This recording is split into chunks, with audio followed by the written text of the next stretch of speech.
Alden Richard lalaban daw sa alcaldeng nanliligaw din kay Catherine Bernardo.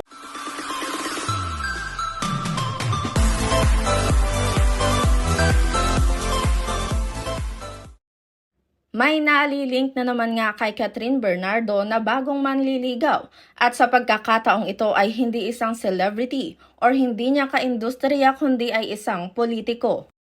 Ang tanong ng netizen, sino ito?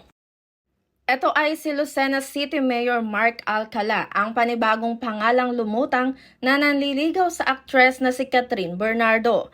Ito ay galing sa mapagkakatiwalaan na entertainment website na pep.ph. Wala namang binigay na pahayag ang alkalde sa nasabing balita kung totoo ba ang ipinahayag ng News Entertainment. Ganon din ang aktres na si Catherine Bernardo. Wala ding binigay na pahayag o sagot kung totoo nga ba na nanliligaw sa kanya ang batang alkalde na ito na si Mark Alcala. Komento naman ng netizen para kay Alden Richard na link din kay Catherine Bernardo na nanliligaw ay, "Nako Alden, pasagutin mo na si Catherine, mukhang nga haba na ang pila." Isa pa, imposibleng mapasagot din ni Mayor yan dahil malayo si Catherine at mas kasama nito si Alden Richard sa shooting nila ngayon.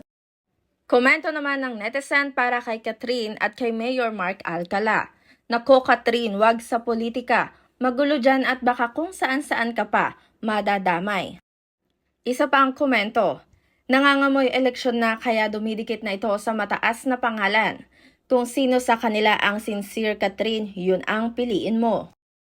Yan lamang po ang naging komento ng ating mga kanetizen.